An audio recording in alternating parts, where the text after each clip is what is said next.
ibarat kata amit-amit kecelakaan pesawat tuh yang dicari pertama ya engineer-nya. Kenapa kok pesawat rusak dibolehin terbang gitu. Jadi kalau gaji sih Awal kerja berapa?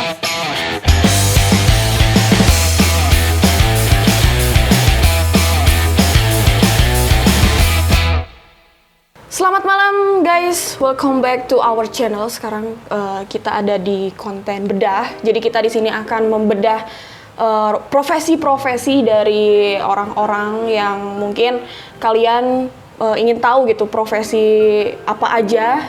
Jadi untuk inspirasi buat kalian juga. Dan di sini saya sudah bersama narasumber kita.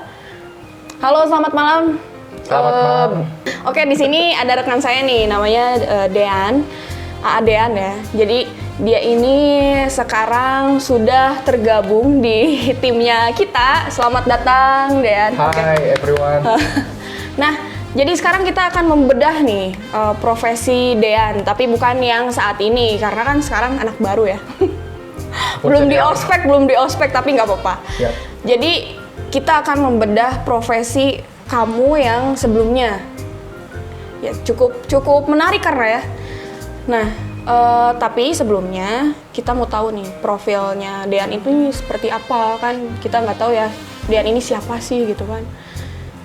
Boleh diceritain nggak nih Dean ini berasal dari mana kan? Siapa tahu dari antah berantah kan?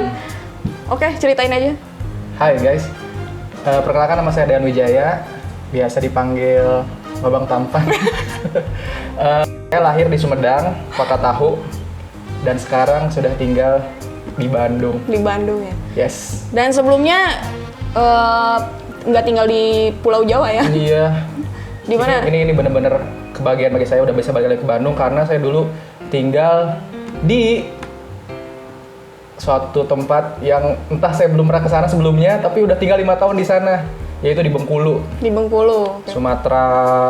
Ya Bengkulu sebenarnya. Bukan Sumatera Selatan. Bengkulu tuh udah jadi provinsi. Dan jauh-jauh ke Bengkulu, profesi Anda itu di sana sebagai apa? Sebagai ini imigran gelap. Sebenarnya serius. Dulu di sana ya saya dinas sebagai mekanik pesawatnya tuh kebetulan ditugaskan di Bengkulu waktu itu.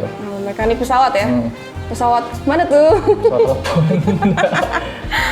Ya di salah satu maskapai swasta yang itulah. Nah, gimana itu bisa masuk di maskapai pesawat swasta ini? Awal ceritanya gimana? Dulu, jadi saya sekolah di STM penerbangan ya. Dan itu tuh ada rekrutmen, perusahaannya tuh datang ke sekolah untuk rekrutmen. Okay. Jadi ikut langsung tes di situ, ya lolos pada saat itu. Nah, proses tesnya itu sebenarnya susah nggak sih? Kalau disebut susah, kok saya bisa gitu berhasil dan lolos. Tapi memang prosesnya bertahap ya, ada 4 proses waktu tes gitu. Mulai dari tes akademik, tes tulis, terus psikotes seperti biasa, interview, dan sebenarnya kalau udah interview lolos tuh udah pasti lolos. Udah pasti lolos. Tapi ada satu tahap lagi yaitu di tes kesehatan.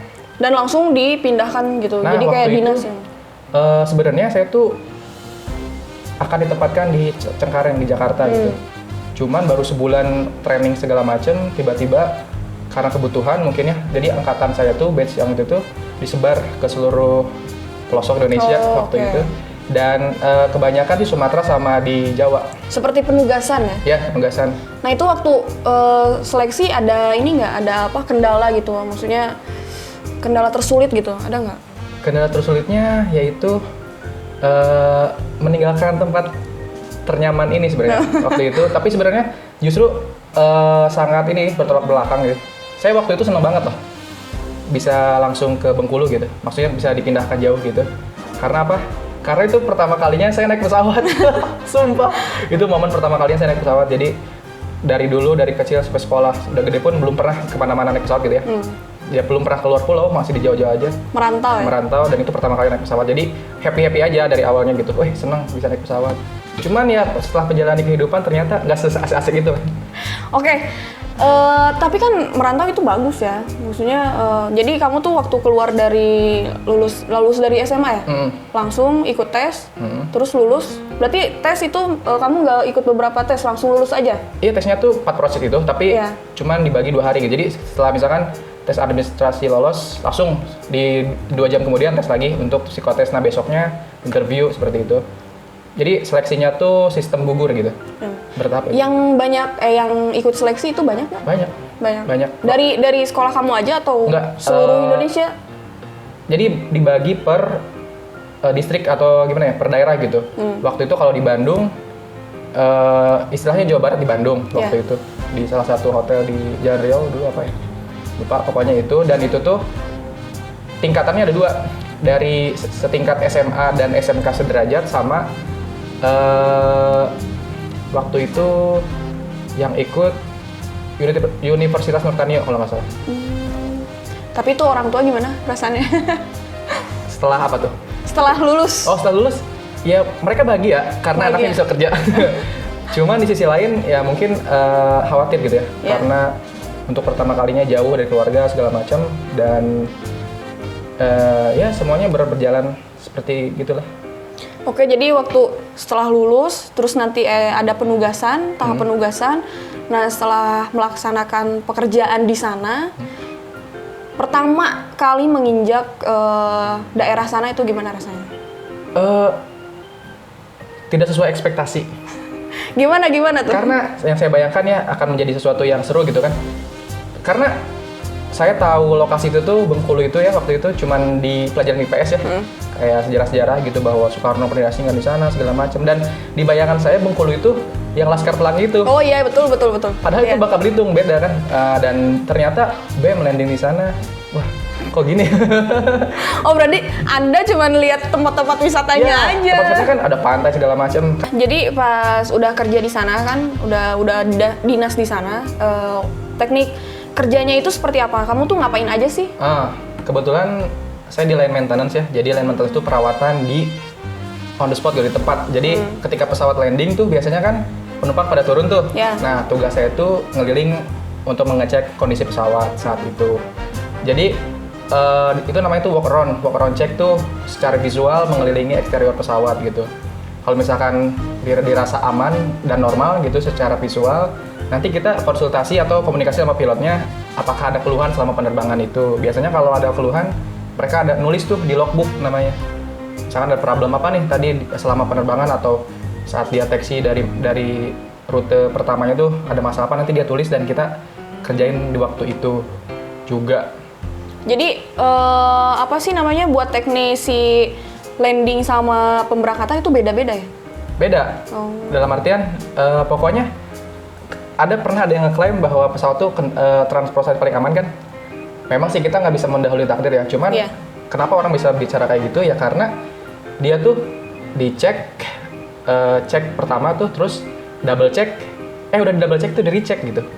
Jadi udah diperiksa 2 kali, diperiksa ulang sampai segitunya untuk 1 kali penerbangan gitu. Makanya kenapa bisa dijamin aman tuh ya gara-gara itu.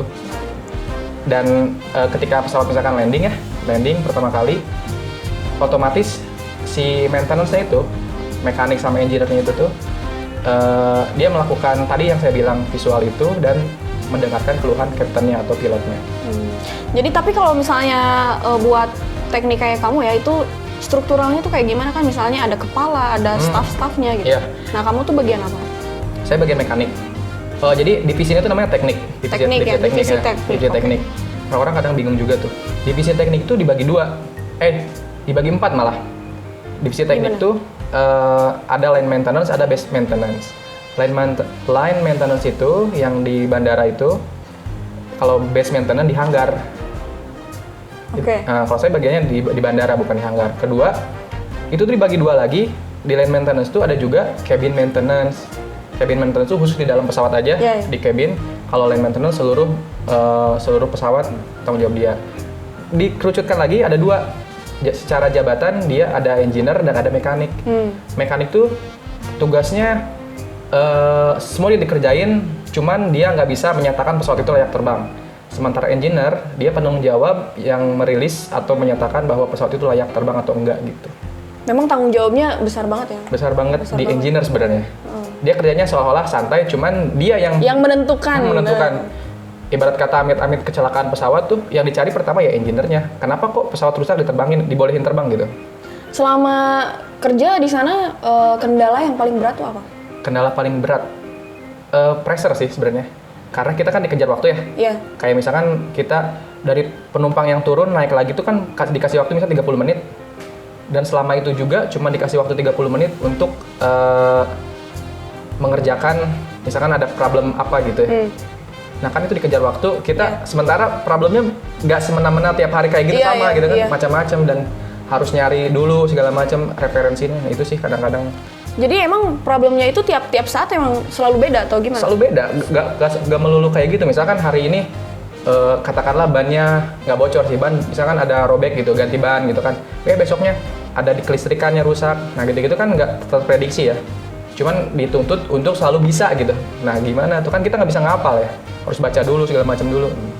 Emang kalau pengecekan kayak gitu tuh cara pengecekan yang detailnya tuh kan harus detail ya. Nah itu gimana sih? Jadi pesawat itu dibagi beberapa chapter. Nah itu yang mempermudah nih. Misalkan kalau tentang AC, air conditioning, berarti ada di chapter 21 ya udah kita baca referensinya nomor 21 gitu. Oh ada. Iya, ada kitabnya. Seperti ini ya, medis ya. Oh, kalau dokter memang membedah pasien. Anda membedah pesawat. Nah, itu kan ada AMM ya namanya. Ya. Aircraft Maintenance Manual gitu. Terus ada juga ILYSM, tau nggak? Enggak, atuh. I love you so much.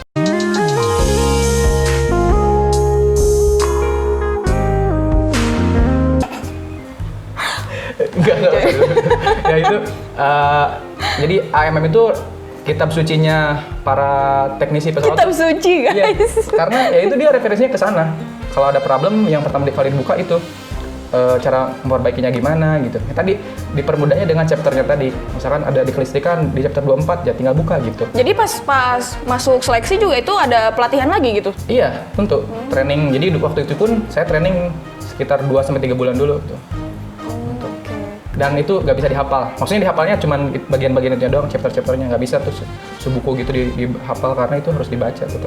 Pernah nggak sampai marahin gitu, maksudnya sampai dicaci maki kayak gitu? Saya sampai baku hantam pernah. Sama atasan? Atasan tuh, kalau disebut atasan tuh grup leadernya, tapi kalau ini engineer-nya gitu. Pernah saya sampai berantem, tapi tonjok-tonjokan nggak sih, sampai omong-omongan dan hampir terjadi. Ya karena, ya gitu tadi, karena pressure yang tinggi ya, dan kita kalau kesinggung dikit tuh pengennya emosi gitu. Iya. Tapi hal-hal kayak gitu sebenarnya harus dihindari, cuman ya gimana ya, namanya pekerjaan apapun kayaknya sih pasti ada sama rekan kerja tuh pasti ada gesekan, cuman ya kayak gitulah. Sampai terburuknya itu saya pernah kayak gitu, sampai ribut.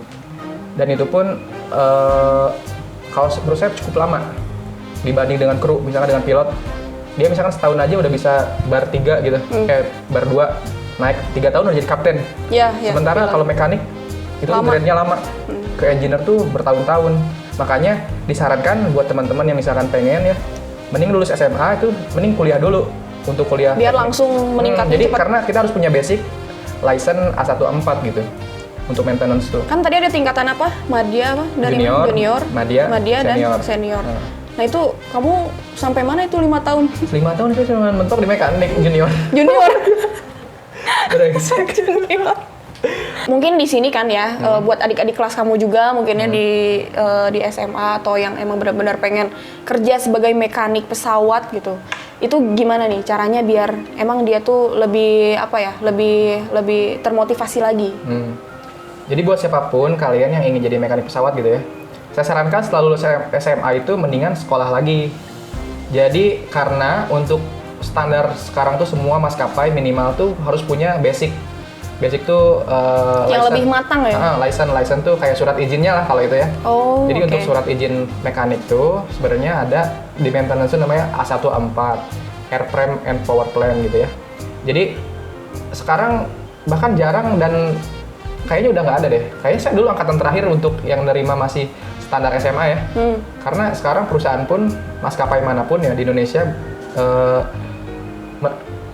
require-nya tuh yang udah punya itu license A1 A4 itu, karena dia biar nggak susah lagi nyekolahin lagi gitu. Nah jadi buat adik-adik semuanya yang pengen jadi mekanik mendingan sekolah dulu A1 A4 tuh ambil tuh license gitu. Kuliah yang paling pas itu Sebenarnya yang paling bagus, saya nggak bisa itu relatif, tapi yang sekolah negeri itu di STPI, Sekolah Tinggi Penerbangan Indonesia di Curug, Tangerang. ITB juga kalau nggak salah ada. ITB belum, itu dia aeronautik ya? Teknik Dirgantara. Oh iya, Dirgantara. Oh dia nggak ngeluarin license loh. Oh enggak ya? Saya kurang paham juga sih. Kalau di Bandung Unur, Tanio. Oh oke. Tanio. Terus banyak sih yang sekolah swasta kayak di ATKP Medan, Makassar tuh. Akademi Teknik Keselamatan Penerbangan. Dan mungkin ada teman-teman yang tahu juga rekomendasi baru, silahkan tulis di komen. Itu karena banyak yang swasta yang baru sekarang. Tapi yang paling recommended ya STPI sebenarnya kalau bisa masuk negeri ya. Kalau misalnya dari lulusan kuliah tuh kan kita punya apa namanya lesson ya? License. Nah itu ada seleksi lagi ya? Untuk kalau rekrutmen pasti seleksi. Kecuali kalau kita Walaupun punya lesson ya? Iya. Sekarang pun misalkan kalau mau punya license nih, ngajuin untuk ngelamar ke maskapai gitu, belum tentu juga diterima karena dia tergantung kebutuhan juga kan. Dan rata-rata ya, kalau saya pengalaman pribadi, mereka tuh yang ngelamar tuh kadang jarang dipanggil, mendingan ikut rekrutmen gitu. Oh iya. Nah, kalau ada dia ngadain nih, butuh ada lowongan gitu, ya ikutan rekrutmen. Justru dengan kamu punya spek license itu makin dilirik gitu. Persiapan buat seleksi apa aja? Persiapan dengan seleksi. Kalau dari segi materi, perbanyak pengetahuan umum penerbangan ya. Kayak misalkan aerodinamika, terus bagian-bagian pesawat. Ya basic-basic kayak gitu aja, yang dasar. Nggak usah yang sistem-sistem kayak hidrolik apa. Yang penting kenapa bisa pesawat bisa terbang misalkan. Iya. Gitu kan. Terus dasar-dasar. Dasar-dasar yang paling penting dasar-dasar penerbangan. Terus kalau secara umumnya lagi, materi tentang fisika, hukum-hukum, gaya-gaya kayak gitu itu penting. Terus matematika, pasti banyak yang benci ya matematika. Pasti matematika, cuman itu juga sebenarnya pasti di pekerjaan apapun kayaknya matematika butuh sih, dipentingin. Dan nah ini at least but not least, yang paling penting lagi bahasa Inggris. Oke. Karena semua buku di situ tuh bahasa Inggris semua, nggak ada yang bahasa Sunda. Chapternya. Segala macam. Referensi. Emang udah kayak kedokteran sih. Iya. Ya karena pesawatnya dari Amerika, kita nggak bisa dong. Iya benar. Bahasa Sunda, bahasa Jawa. Nah dan ya pokoknya perdalam deh bahasa Inggris, entah kalian mau les atau sekarang masih sekolah ya benar-benar belajarnya diseriusin gitu. Dan sekarang lagi banyak tutorial di YouTube segala macam kan, di Google. Cuman ya lebih baik sih yang lebih meyakinkan ambil les atau apalah gitu. Dan selama bekerja sebagai mekanik itu sebenarnya memang sangat istilahnya emang menyenangkan gitu ya. Kalau misalnya emang dia ini basicnya di situ gitu. Benar. Karena sebenarnya kalau dipikir-pikir ya, mekanik tuh dia all out megang pesawat sih. Boleh megang, boleh ngoperasiin, boleh ngebongkar, boleh masang. Iya. Tapi nggak boleh nerbangin doang, udah itu sejauh itunya batasannya. Ya kamu mau bongkar mau apa juga, yang penting ya bener lagi gitu, ya kan? Karena dari mulai bisa hidupin pesawat, nyalain engine boleh, sampai nge-towing gitu. Tapi batasnya itu, kamu nggak bisa nerbangin. Itu pilot. Sekolah pilot kan jadi ya itu aja sih serunya gitu ya, sukanya. Dan jangan takut, maksudnya maintenance atau mekanik atau engineer pun dia juga ada jadwal terbangnya, sama ngikut pesawat. Kadang-kadang juga ada misalkan ke daerah pelosok yang nggak ada orang-orang tekniknya, dia harus dibawa ke sana kan, harus ikut pesawat. Nah jadi ibaratnya ya kerja sambil liburan juga bisa dikatakan kayak gitu. Iya betul banget. Dan emang selama kerja di manapun kan pasti kita bakal dimutasi di mana kan kalau misalnya masuk di ini ya sebagai mekanik pesawat gitu. Dan itu emang harus benar-benar siap ya. Ya itu betul. Harus benar-benar siap ditugaskan dimanapun. Oke kalau gitu terima kasih ya buat Dean dan selamat datang menjadi tergabung di tim kami. Thank dan you. Nanti lambat laun kita akan ospek dulu ya Pak Arif. Oke, terima kasih udah nonton di konten kita. Dan buat teman-teman yang ingin tahu profesi apa sih yang dibedah lagi, siapa tahu kan teman-teman nih pengen tahu misalnya yang jadi dokter itu seperti apa, atau jadi presiden bahkannya seperti apa. Di komen aja dan jangan lupa juga buat subscribe. Oke, terima kasih, selamat malam.